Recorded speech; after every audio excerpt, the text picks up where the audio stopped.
Capítulo 1. El primer encuentro. Parte 16. Ahora que habíamos hablado de nuestros enemigos principales, queda una persona por enfrentar. Entonces, ¿quién era ese tipo Jail, el bastardo con el que estaba peleando? Intervino Benimaru.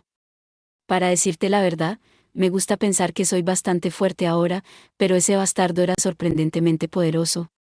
Pude aguantarlo principalmente porque compartimos el mismo atributo. Siempre era tan entusiasta y dominante en una pelea, pero aquí estaba, elogiando a su enemigo. Aunque en realidad no era un elogio, era un análisis frío de la fuerza de Jail. Es raro que admitas honestamente la derrota de esa manera, Benimaru, pero no perdí. Todo lo que digo es que no voy a dejar constancia de que ganaré la próxima vez todavía. No estaba seguro de que hubiera mucha diferencia, pero es bueno ver que Benimaru no había perdido la confianza. Pero dada la diferencia cuádruple en P, superar a Jail en habilidad de batalla no sería suficiente. Benimaru ha pasado por un montón de entrenamiento para alcanzar su nivel actual, así que no esperaría un crecimiento más rápido a partir de ahora. Sin duda, iba a seguir enfrentándose a él hasta que realmente admitiera la derrota en su corazón. Tendría que estar seguro de que no intentara nada demasiado imprudente. Bien dicho, ese es el espíritu. Supongo que a Gai siempre le gustó Benimaru.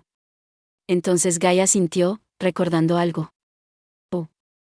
Ahora que lo pienso, ¿cómo se llamaba ese bastardo que me invocó? Misty y Rain se acercaron para responder. Era un hombre que se hacía llamar el emperador hechicero Jail, líder del Imperio Mágico Supremo. Sí, un humano mayor creado por ese idiota, es decir, el semidios. Creo que ese semidios lo clasificó como un fracaso debido a ciertas deficiencias mentales. Este es el hombre que invocó a Gai y fue asesinado hace mucho tiempo, había sido mencionado en varios grimorios y libros de historia que leí.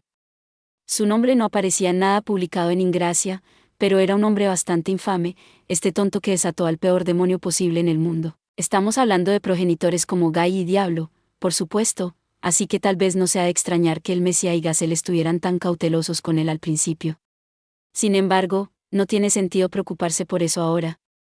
Ese peor demonio posible estaba de nuestro lado de todos modos. Entonces, si el nombre de ese tonto era Jail, eso difícilmente podría ser una coincidencia, ¿verdad? Mientras pensaba eso, Cagali mencionó algo sorprendente. No puede ser. Jail era definitivamente mi padre. Jail había perdido su cuerpo y se había convertido en un alma errante, y fue entonces cuando Feldway lo tomó bajo su protección y lo implantó en el cuerpo de Footman. La conversación que tuvimos dejó en claro que él era el padre de Cagali de todos modos. Pero Silvia no estaba tan segura. No, eso no tiene sentido. Él me veía como su colega. Él fue el primer gran discípulo del semidios, y yo fui la tercera. Por cierto, Lumanas fue la segunda. Al parecer, Jail estaba en la cima de la raza de los humanos mayores creada por el semidios. Lumanas, por su parte, fue la creadora de la raza de los vampiros. ¿Eso haría de Silvia la primera de la raza de los elfos mayores?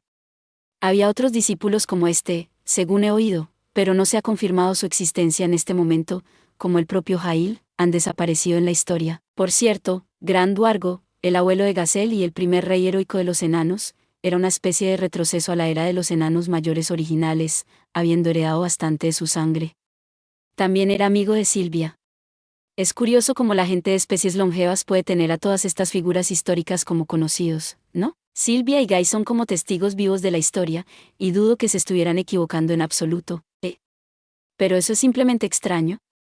Mi padre era inequívocamente un elfo mayor. Cagali parecía desconcertada, pero comprendió que la gente no se estaba creyendo demasiado su historia.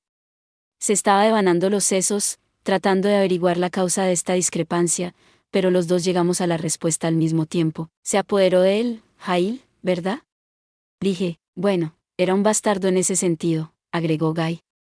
No me extraña que Rain y Missy no pudieran deshacerse de él. ¿Cuántos problemas nos causó eso? Todos estuvimos de acuerdo con esto, y eso pareció confirmar la verdadera identidad de Jail. Entonces mi padre, Cagali, se reclinó en su silla. No estaba seguro de qué decirle, así que decidimos dejarla tranquila por ahora. Gracias por ver. Si te gustó este contenido, no olvides darle like, compartir y suscribirte para más videos similares. Nos vemos en el próximo video.